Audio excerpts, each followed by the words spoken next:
Please welcome the Senior Vice President of Higher Education Membership and Access and Secretary of the Corporation for College Board, Kedra Isham.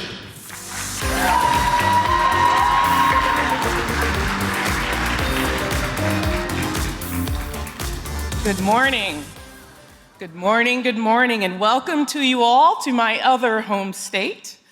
Before the College Board came calling last year, I spent my career working in admissions and enrollment at UT Austin, at the University of Michigan, and for the last 4 years at the University of Southern California, just down Figueroa here in beautiful Los Angeles, California. It was always a joy to welcome students to this gorgeous, energetic, wildly creative, and usually sunny and warm city. And it's a joy to welcome you all. It's supposed to be sunny and warm again tomorrow, so hopefully you'll get a little bit of it. I'm grateful that you're here to show this city some love right now, because we really need it. It's been a hard season for LA, and there are hard days ahead. The fires in January took a piece of this city and this nation's history. Altadena Meadows was one of the first majority Black communities in Los Angeles, a place that nurtured the African American working class that did so much to build the Los Angeles that we know today. To see so much of that community destroyed has been awful, and a reminder of why we have to invest, why we have to build, why we have to preserve, and why we have to insist that the city of Los Angeles of the future will be as vibrant as the one that we have known. And that means first, remembering and teaching our history, teaching a new generation what has come before so that they might imagine what comes next. Every one of us is here today, at least in part, because of teachers and educators who believed in us, in decades of education research, in study after study, across time and across student populations. There is almost no finding as powerful as the simple, intuitive truth that teachers and educators matter, and they matter enormously. An ineffective teacher can set a student back, while a good and caring teacher can set a student free, opening up a world of ambition and self-belief that can resonate for a lifetime. I was lucky enough to have had a few, but one of my earliest, and of course my most profound, was my own mother, a proud Prairie View A&M alum, an English teacher, and a civil rights leader in my small East Texas town and community. She had me and most of the other Black kids in our quarter speaking and marching in formation in all black and berets before we even entered kindergarten. If you don't hear my Texas accent, she is why. But most importantly, as my parents and others fought against injustices and inequities in my small East Texas town, they also convened the Black children in the community center of our neighborhood that was once their segregated Black high school to learn and celebrate our history, to recite, a lot of recitation, the speeches and poems of our ancestors, and to learn why we were about to march on City Hall. And there was Miss Clyde B. Williams, also an English teacher, but my high school counselor, who made the calls to UT Austin when I was literally trying to go anywhere as long as it was far, far away from Cleveland. She helped me see the value in my backyard and kept me close enough to that support system that I didn't know that I needed that was within a few hours of me. She also sat me down before I departed for Texas and told my big fish, little pond self, as I left my small East Texas town for that big PWI in Austin, that whether it be magna cum laude, summa cum laude, or thank you laude to get that degree, I've had to call on that advice more than once, as I eventually got 3 of them. I know many of you have similar stories, and I know for certain that every student deserves the life-changing experiences of having a teacher or educator or mentor who sees you, who believes in you, who lights a fire in you in the best way.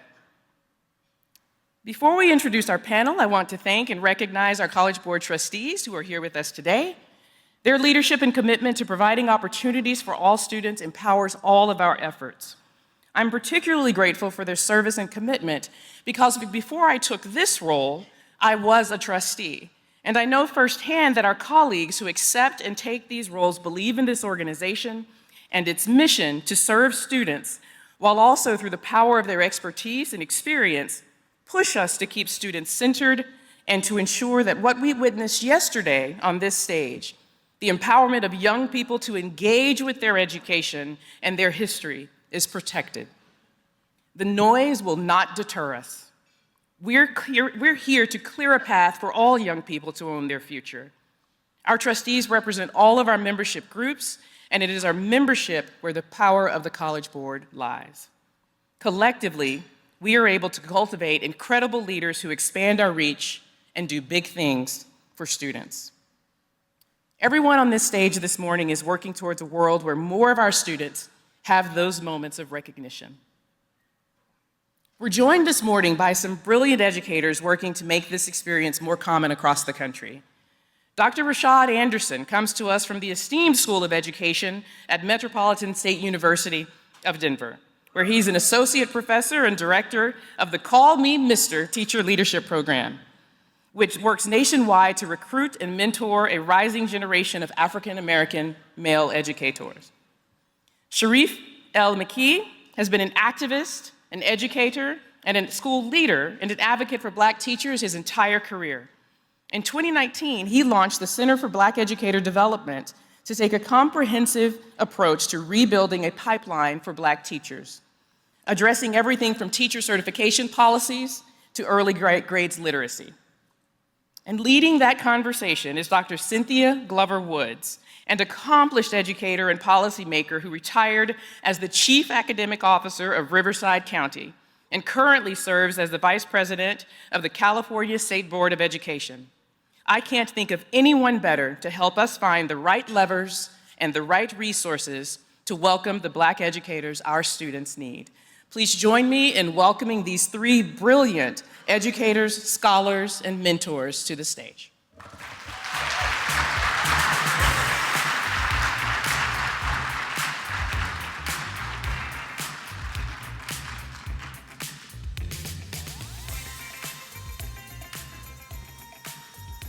All right, well, good morning, family. How are you this morning? Everybody doing okay? Excellent, excellent. Kedra, thank you so much for that wonderful introduction. I have to tell all of you just how thrilled I am to share the stage with these phenomenal experts and educators. We're going to talk a bit about the recruitment, the training, and retaining of Black educators. And I want to share with you just a little bit of data. This is not going to be one of those sessions. It's like, oh my goodness, data forever. It's not going to be that. But I do want to just share some things to help frame our conversation.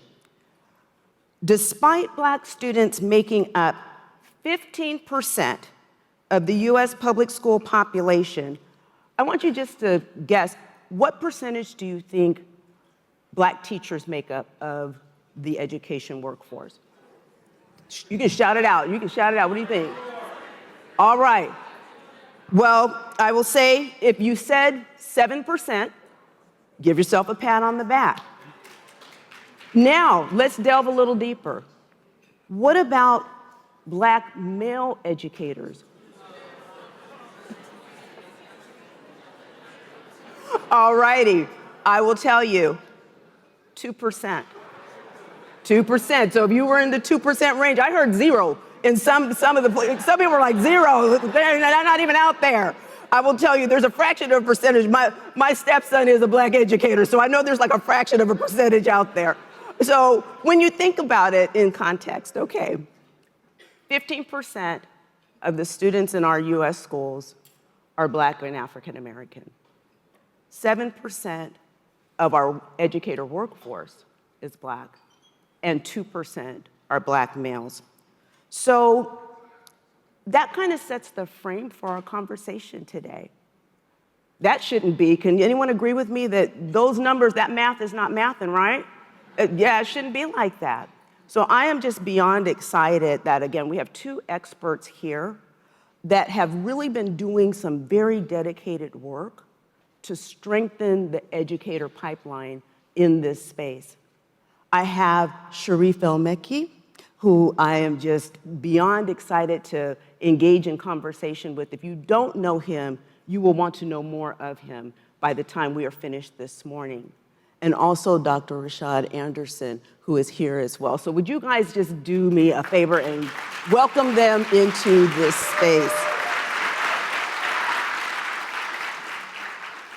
All right, guys, we need to have some real conversation. Let's do it. All right, let's do this. Let's do this. So when we think about recruiting, let's just talk about the recruiting part. We'll get to training and retaining later.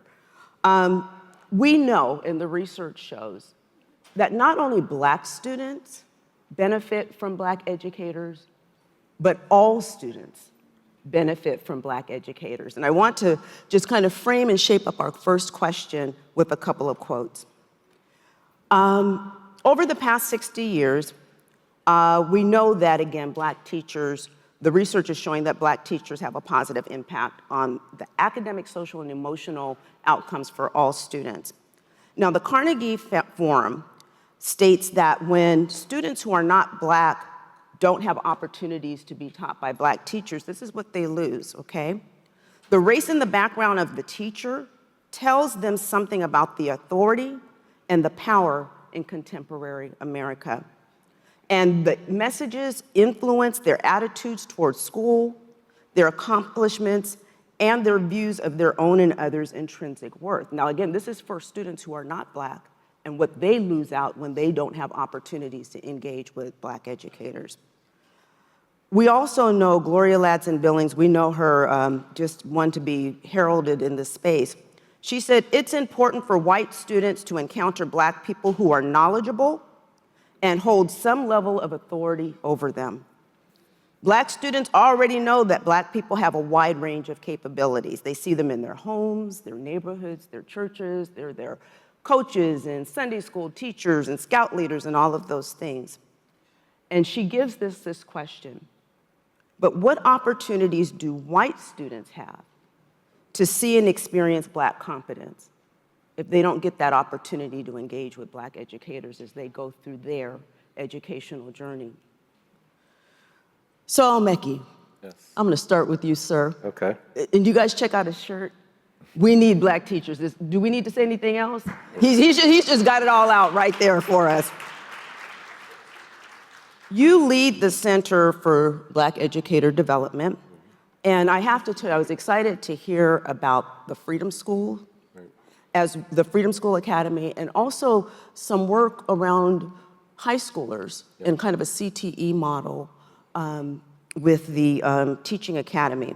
So can you tell all of us more about the work that you're doing and the areas that you're focusing on in this day and age? No, absolutely. And one, this T-shirt, this was designed by our high school students. Oh. So our high school students, as part of their learning with us, they actually dive into projects. And one of the things that they wanted to elevate was like how to communicate what they felt their need was.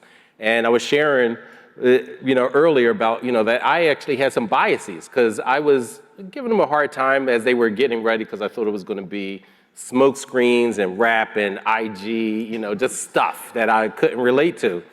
And when they said, no, this is our campaign, and I asked them, like, wait a minute, but that seems so adult-like, like just kind of plain, direct. They said, we don't want anyone to be distracted from our message. And I was, it really struck me like how much they believed that this was something that they needed for them to continue to grow. And that was just really profound. And so you can find it on our website. They love to see, where people are and how folks are supported, and people tell stories with hashtag We Need Black Teachers. They're talking about their own experiences, their needs, their desires, and so it is part of our high schoolers campaign. But as a teacher and a principal, I was talking to students, and this actually launched, the center launched when I was still a principal at Shoemaker, and I saw one of our staff members, Ms. Burke, here as well. So they were high school students who were saying, hey, one day I'm going to come back and be a teacher. Nice. But they were curious about how. And so initially I sent them to, their teachers. I'm like, oh, just go tell Mrs. So-and-so, Mr. So-and-so, you want to be a teacher. And they came back, and one of them, particularly Micaiah, who's now a teacher, She said, well, when I went to my teacher, my favorite teacher, and I told her I want to become one, I want to be like her, she said, oh, help me with my bulletin boards. And she was devastated because she didn't have the language, but she knew, no, I actually want to learn something about teaching, how you make decisions, how you plan, how you break these complex issues down, like the competencies. That was what launched the center. So we started a program within the school, both the Freedom School, which was in the summer, and we invited high school students and alumni to come back and teach younger students. And we were coaching them because we believed in this intergenerational model that has always existed in our communities to pass along information. That continued, and then we started a partnership with a university, Arcadia University, where students could get dual enrollment to learn how to teach. And not just teach in any old kind of way. Usually when we go to ed prep schools, we learn about white educational theory and white behavior theory. You raise your hand if you've heard these names: Horace Mann, John Dewey, B.F. Skinner, Piaget, Freud. Okay, put your hands down. Now raise your hand if you've heard about Dr. Amos, Lucy Craft Laney, Nannie Helen Burroughs. These are educational theorists who've shown and had research. And you heard from Dr. Jarvis Givens. You know, in both of his books, he talks about some of this. Dr. Gloria Ladson-Billings talks about this. Dr. James Anderson talks about this. Here's the research, Vanessa Siddle Walker. Like there are competencies that Black educators were bringing to bear in our communities. We're just using that to expose high school students to career explorations from a Black pedagogical framework and a Black historical lens. Wow, wow, that is so powerful, so powerful. And I just think about the impact of touching high school students and putting in them that love for teaching and also watering that love that they have in a very practical way that they can move forward in a career path. And I thank you for sharing that. Thank you for sharing that. And I want to delve into that a little bit deeper. I'll first kind of bounce over to Dr. Anderson. It was introduced about the Call Me Mr. program. I believe you were a Mr., if you will, at the very beginning, and now you are leading that work across our country from South Carolina now into Colorado. Anna, did you say that some of the Misters were here? Yeah. Where are the Misters? Stand on up. Stand on up. Yeah. We want to see you and applaud you. All right. All right. And I think we can say, and I promise you I have a question for you, but I think we can say, remember that 2% I told you guys about Black male educators? I think we're getting ready to bust out that percentage. All right? All right? I think we're getting ready to bust out that percentage. So Dr. Anderson, tell us a little bit more about the Call Me Mr. program. And again, I think one of the pieces that is so unique with it is that it's targeting getting Black males into the education space. And not just in high schools, but I've seen some of the Misters in the elementary schools. And I don't know if there are any elementary educators out there, but I'm just gonna give it up for the elementary educators and saying we need more representation of our Black males at that elementary level. So Dr. Anderson, can you share with all of us a bit more about the Call Me Mr. program and again, work that you're focusing on right now? Yeah, absolutely. So the best way I can describe Call Me Mr. is we are on a mission of training revolutionary educators that are so powerful that you can put one Mr. into a school and they change the entire culture, not only of their classroom, but their school and the community. We are a 25-year-old program that started in South Carolina with 3 HBCUs. And since our founding in 2000, we have produced nearly 800 fully certified Black males for classrooms across the country. Shout out to Oprah Winfrey. Oprah Winfrey was one of our first benefactors that made the program go national. I joined the Call Me Mr. program when I was 17 years old as a student at the South Carolina State University in Orangeburg, South Carolina, Okay, I see some bulldogs. And it has been a life-changing experience for me. And I think one of my proudest moments is when I think back in my 8-year tenure at South Carolina State as the Carmen Mr. Director there, my program produced 17 Teacher of the Years. And Wow. it kind of shows that we really are invested in building revolutionary educators. I get the privilege of waking up every day and working with young Black men that are going into the teaching profession.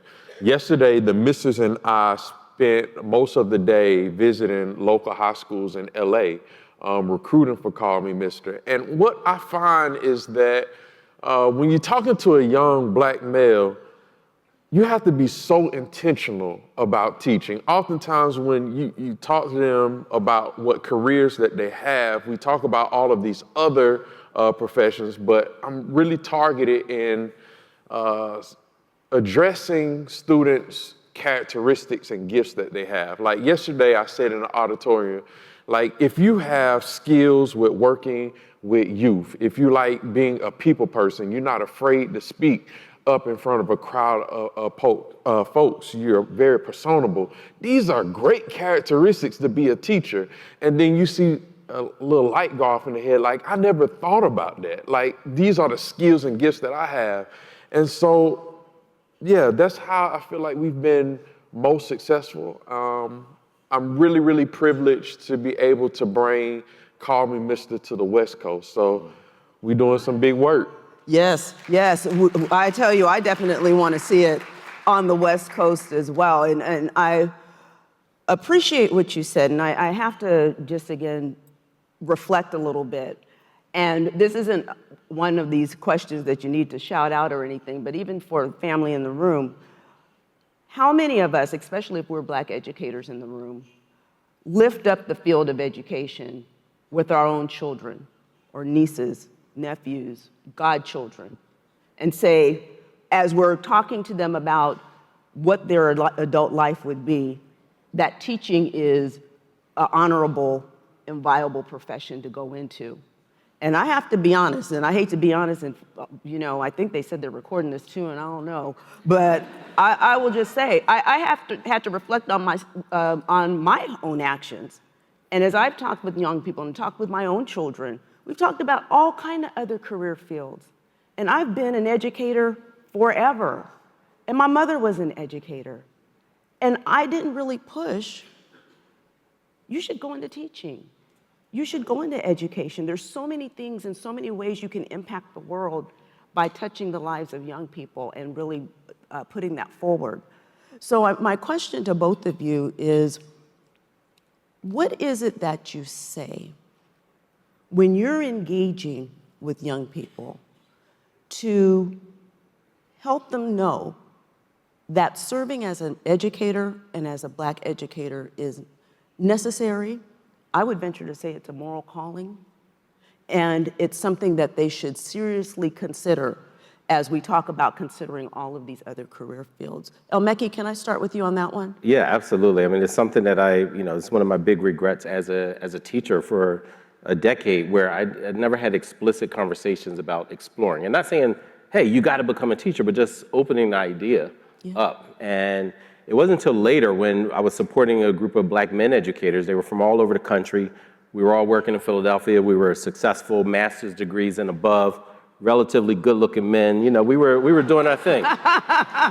Say that, just speak the truth, huh? And one of the things we recognized was not a single one of us had been invited into the profession until after we graduated from college. And that really struck us. And so we did our first research, not kind of the deep research many of you all in here are involved with, Dr. Camille, but we did research on going back and talking to our colleagues. Most of them were white women. And we said, when did you first become interested in teaching? When did an adult invite you into the profession? The average response was 3rd grade. Wow. So 3rd grade for one group of educators, and post-bachelor degree for another group. And so for us, there was that point. I was already a principal then and out of the classroom. At that point, the first commitment we made was that we were going to invite our talented, inspired leaders to join the profession. And so that was like one big part of learning experience for us that I did not do. And my mother also was a teacher for years. And I went back and asked her, you never invited me into this profession. This is amazing. I love it. And she said, oh, I just didn't think you'd be interested. Interesting. And because she was like, oh, your interest was in all these other things. But when we talked to youth, we used to have these Why I Teach tours. We'd visit schools, and it was called Why I Teach. And we asked them, who's interested in teaching? Few hands were raised, but then we started talking about who's been accused of being a leader. Because a lot of times when we talk to youth leadership, we're like, oh, you're being a bad leader and da-da-da. Who's accused of being a leader? Who has, some degree of desire to support their community? Who's interested in the next generation, younger brother, younger sister? Who's helped a colleague, a peer, or someone younger with a social issue, academic issue? You've actually taught something. More and more hands raised. And we said, who cares about social and racial justice? Most of the hands were raised. And so when we talk about their agency as a teacher, but also the main thing I communicate is the same thing that attracted me into teaching after I graduated from college. When Dr. Martin Ryder said, El-Mekki, I see all that activism, I see all of this that you're doing in the community. He said, the purest form of activism is teaching Black children well. Say that again. Say that again. That right there. Say that. The purest form of activism is teaching Black children well. That has fueled me for 30 years. And when I share that with the students, they connect with that. And then on the flip side, and I'll just end with this, we also have to make sure that their experience as students, because that's actually the biggest deterrent. Yes. Dr. Ivory Tolson did research, and Black men who attend HBCUs, teaching is actually their #1 career choice. Black men who attend HBCUs, and it shows up twice in the top 10, elementary and then secondary teachers, it shows up as 2 separate careers in their top 10. So we also have to look at the barriers, but we also have to look at how are they experiencing school, how are they experiencing our leadership as teachers, principals, school board members, superintendents, et cetera. Where when we did a research with Teach Plus, and we did a report, and we interviewed all these high school students who are already interested in teaching, but we said, well, what gives you pause? You're already on this pathway to become a teacher as a high school student. What gives you pause?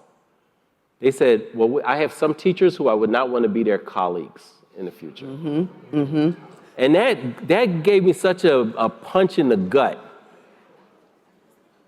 And on the flip side, though, after they go through our programming, we have more and more high school students who say, you know what, I'm going to become the teacher I wish I had and knew I needed. Right, right. I tell you, thank you for sharing that. Thank you so much for sharing that. And I remember hearing you say on one of the podcasts, you had quoted Dr. Chris Emdin, who I admire greatly as well, that says something about students, when they consider teaching, it's almost like returning to the scene of the crime, depending on the experience that they had. Absolutely. In their schooling. And we really need to look at that. And one of the other things that you said, El-Mekki, that I think is so important is reaching and talking to those who are talented, those who have those desires, and looking at that skill set that our young people just have, and being able to point out to them, you can do this, you can do that. You are ripe to be a teacher. Yeah. And I think one of the biggest disservices that we do as educators, either in our own private spaces or sometimes on our campuses and the staff rooms or wherever, when we talk about our profession, we don't always lift it up. And when we talk to young people, high school, college-age students, we almost talk about it like a default. Well, you can go teach for a little bit, and then, you can't do anything, but you can go teach until you get ready to step into something greater. And we need to stop that. We need to stop that. So thank you so much for sharing what you did.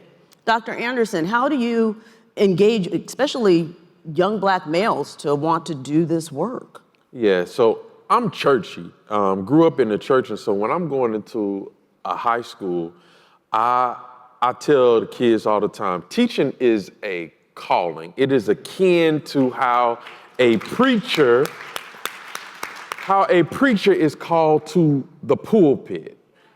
And if you think about it, in what other profession where you have a person that can say something to a kid and it changed the entire trajectory of their life? To me, that is such a powerful calling. Barack Obama called teachers nation builders.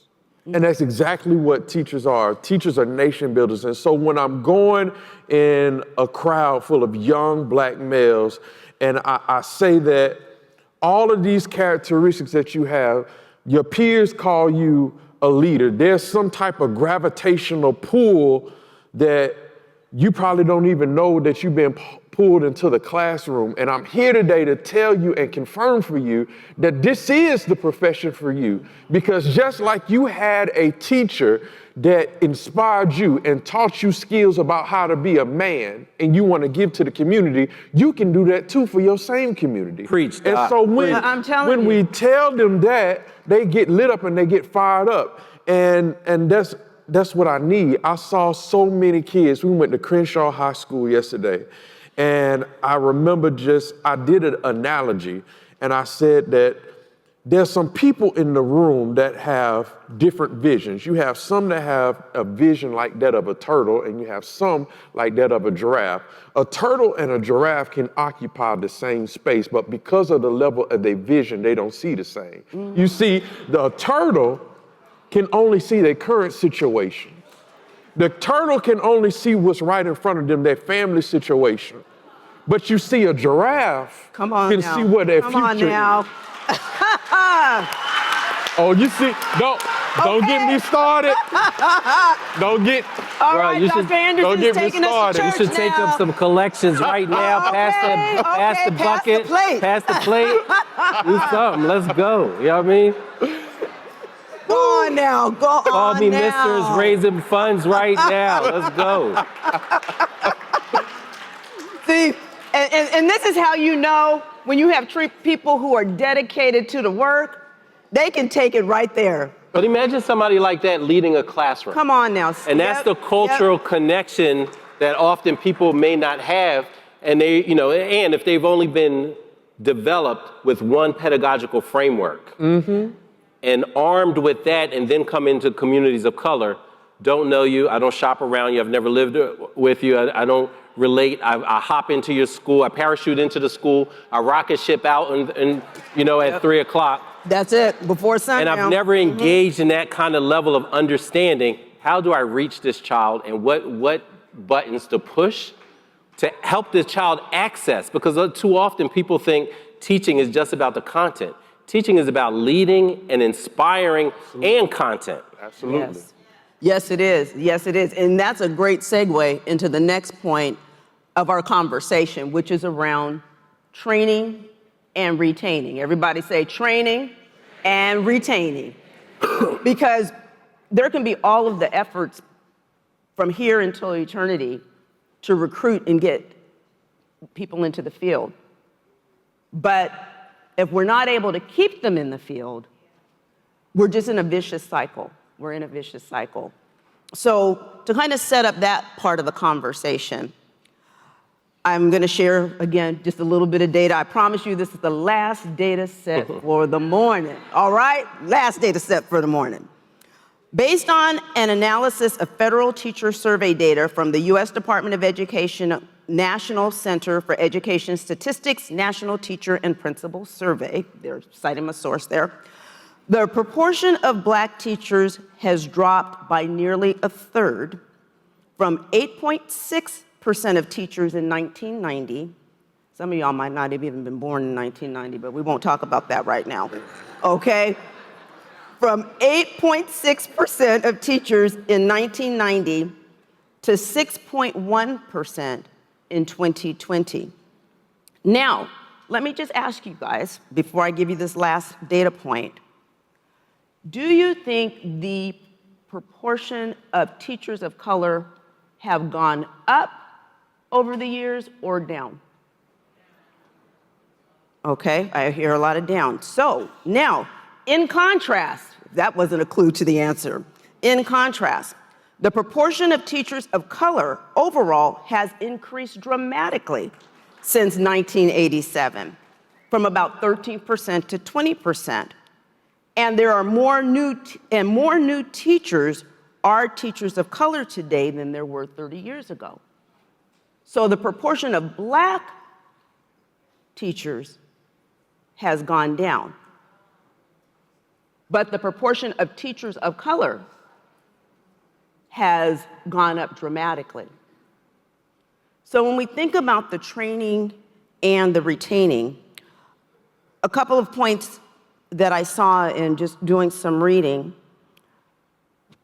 Black teachers are often asked by their colleagues to serve a multiplicity of roles. I see some head nods and I already hear some amens.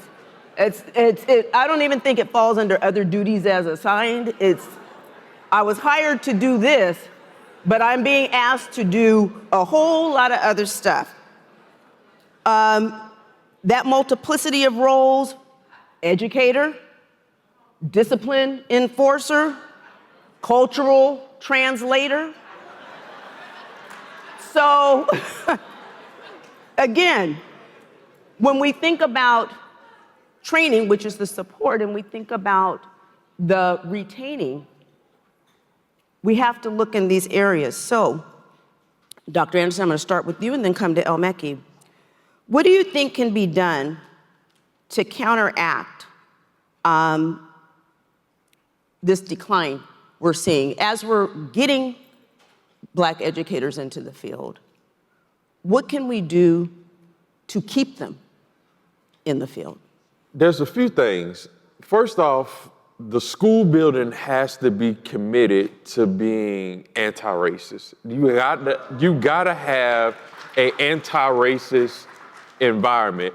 And you see, when I talk about anti-racism, it's almost like a conveyor belt that you have at the airport. You see, if your administration and your teachers, they hear and see racist practices and policies and things being done, but they just turn a blind eye to it, you just standing on that conveyor belt, but you still allow it to happen.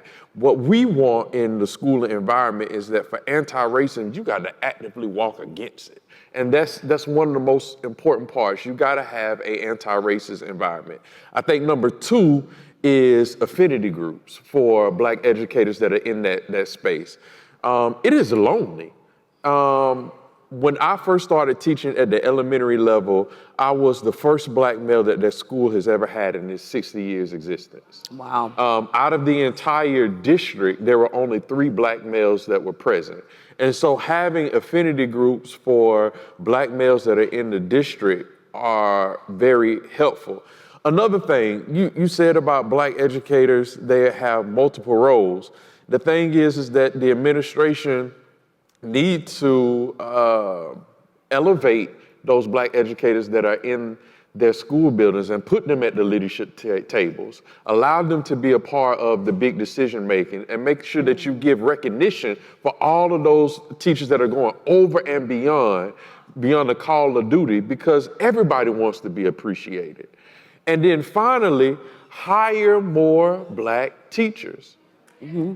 That's what you have to do in terms of non-monetary incentives in order to keep Black teachers in the profession. Mm-hmm. And I love what you said, Dr. Anderson, about putting Black educators in leadership roles.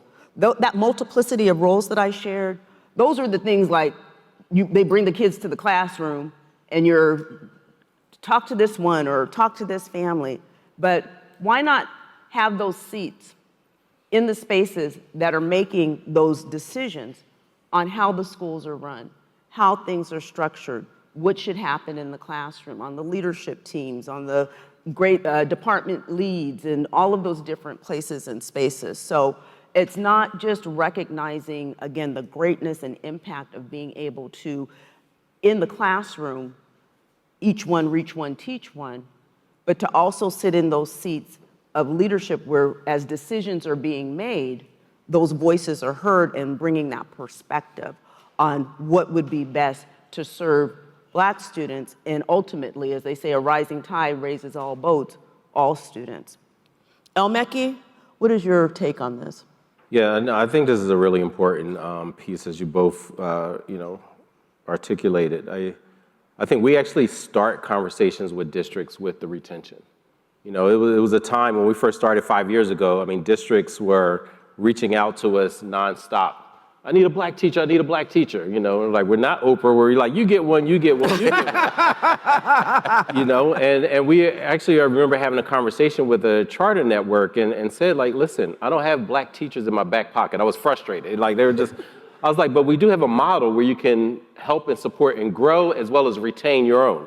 And so we started asking them when they were reaching out, hey, we want your high school program, help us, develop it. We started asking, well, what's your retention strategy? The amount of blank stares that we received in such an important question was really disheartening. Sure. And we did what a lot of, activists do. We said, all right, you don't have one, we'll create a toolkit for you. And so we developed a retention toolkit for teachers of color, and just gave it out, open source because it was so important. And now we have like contracts to work with leadership teams, not principals. Leadership teams so that they as a collective, because the principal can't be everywhere. It's the culture, the anti-racist culture, right? The pipeline has to intersect with the ecosystem, yep. Right? And so that, now we go around and we help develop leadership teams. And you know who else? Principal supervisors. So you figure if the leadership team in the school and the principal supervisor, who often the principals were complaining like, well, I actually don't get any support about retention. We never even have conversations about retention. We might have it writ large where you said teachers of color are rising, but in Philadelphia alone, as dope and diverse and Super Bowl champs that Philadelphia is. You had to throw that in there, I'm sorry, that just slipped. I just say that every couple of hours. I don't know why. Any kind of conversation out of context and everything. But from 2000 to 2020, in the city, we lost over 1,100 black teachers. Wow. 1,100. All the other demographics, as you said, increase. So that's a national thing, but also there's a micro just in the city of Philadelphia, right? And so there's a problem with the retention efforts. And some of it is, people often blame teachers. It's often the leadership both in and outside of the school, right? Because when we look at it, while everyone says, oh, it's just because of the pay is problematic and we need to address. But the pay in Mississippi isn't the same as the pay in Boston. So we can't just keep doing this blanket stare. So we advocate for that, but that doesn't come up as the number one reason black teachers leave. In many places, it doesn't come up as the number two reason either. It's in the top 3 to 5, but it's not 1 and 2. 1 and 2 are like what you all explained. Their colleagues and their supervisors. Here's another study we almost did. The black teacher who's effective, but never poured into instructionally so they could become an instructional coach. Wow. And they know, everyone hear about KIP? Yeah. Where did those 2 KIP founders, they were failing as teachers. Who taught them how to teach? Yep. Look that up. A black woman, Miss Harriet. Yep. They would go sit at her feet to learn because they said the kids aren't engaged in our classroom, but down the hall, she's teaching and they are leaning in. Y'all see The Wire, the school episode where the guy's walking down the street, he's down the hallway and sees one classroom, they're all engaged, another one, he's like, oh my gosh, what's happening? That's how their classroom was to Miss Mama Harriet's. KIP should have been called Harriet Schools. Yep. Right? And so back to that study that we did earlier, with the students, another thing that they shared was that they see, like what might deter them from the path to becoming a teacher? They said, we see how our teachers of color are being treated. Wow. That right there is a deterrent. But then we also have to take ownership because I believe that any problem, we also have to take ownership. I've coached so many black educators. When I say like, wow, that was an incredible lesson, what do you do? Oh, I just do what I do. But what technique? Well, I just show up. I just do. Like, no. There's actually technique rules the world. And you may not know the name of the technique you just did, but it was a technique. So let's help make sure that they are codifying and understanding the language and the language to what they did so that then they can teach it and communicate about it and then be compensated for helping others do it. Yeah, yeah, definitely, definitely. And I know how that can be. Sometimes it's, you know, for all the phenomenal educators in the space, it's like, yeah, I just do what I do. Yeah. You know, I see this, I stitch it together, and then I throw this in and throw Yeah, that in. because then that's why I don't like the black magic kind of thing. Because then we start internalizing it. It was just magic. I just said poof, and That's like, it.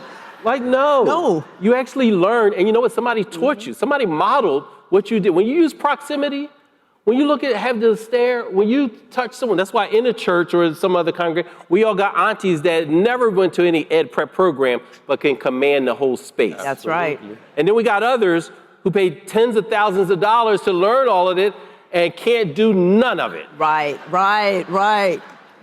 And that's the truth. That is the truth right there. You know, I know we have just a few minutes left. I have two more questions before we have to leave this space and go into the phenomenal stuff that'll be happening today. I want to talk a little bit more about the training. And Dr. Anderson, I'm going to throw it over to you with this.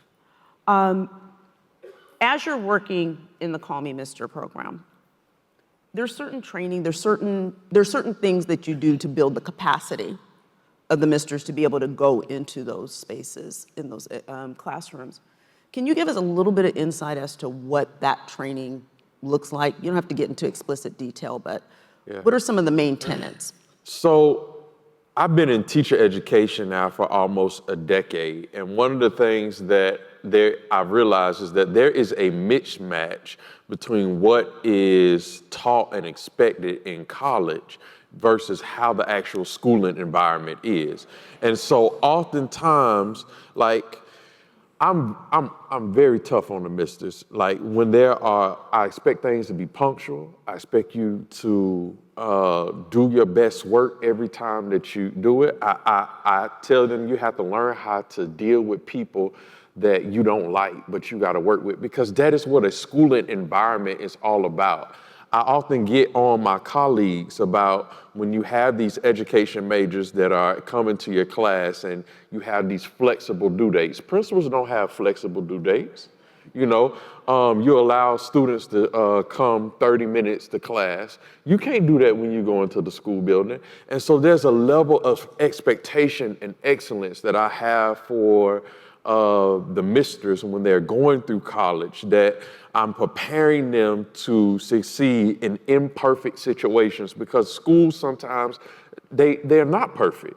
You're gonna have teachers that are next to you that you can't stand. You're gonna have principals that you don't like, but you still got to work with. You're gonna have to deal with parents that's fussing at you, and you gotta be able to wake up every single day and give it your best. And so that's kind of what the preparation is for the misters, and how I think I've been so successful in training so many teacher of the years. It's that level of expectation. Another last thing I'll say is every mister that I bring into the program the very first year, I ask them another churchy moment. I'm here for it. I'm Muslim, and I'm still here for it. I ask them, are you a thermostat or are you a thermometer? Mm-hmm. Okay, if we think about the difference between the two, see, a thermostat, it sets the temperature of the room, but a thermometer just read it. I need you, thank you, Josh.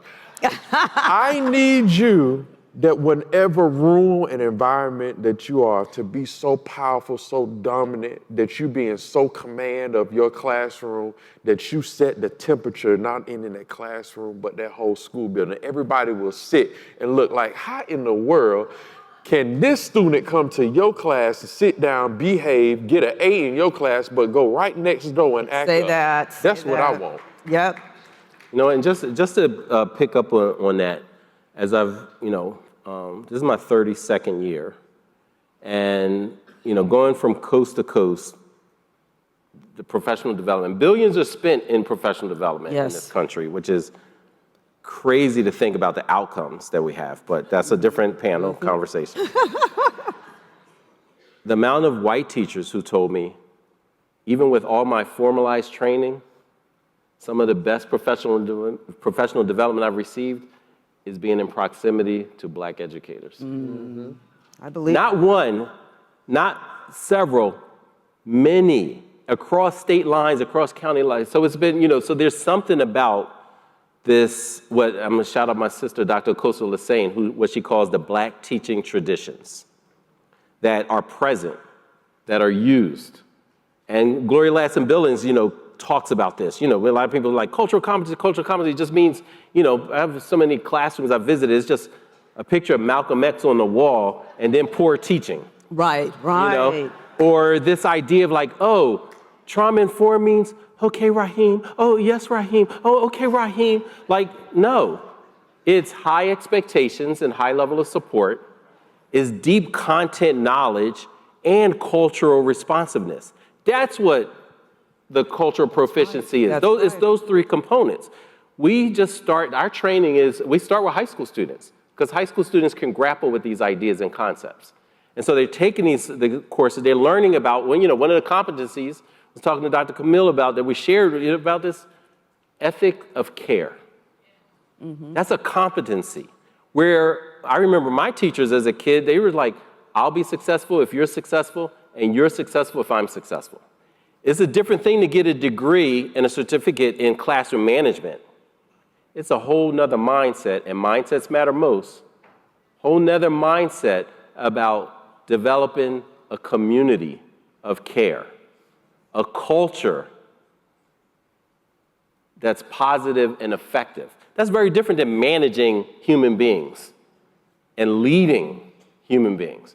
These are competencies that high school and college youth can learn, develop, internalize, and then in our program, they practice. The high school students, to get the CTE credits, they have to actually go to another, classroom and teach. And so they're being modeled. And so this intergenerational where you have high school, and then in Freedom School, same thing. Yeah. High school, college students working with first, second, and third graders focused on literacy. And when we did that, we didn't say, oh, this 10th grader is going to be an expert in literacy, but we asked the professors, what could a 10th grader help a first grader do about literacy to address the summer slide? What could somebody a freshman in college support a third grader in literacy to make sure they're continuing? What are those pieces? So that's how we developed the training, both the literacy aspect, but then the cultural aspect from the Black teaching traditions of here are the things I can practice, receive feedback and coaching. So imagine a 10th grader in Freedom Schools or in a teaching academy who are basically student teaching at that young age. Wow. And then doing that as they matriculate through high school and college.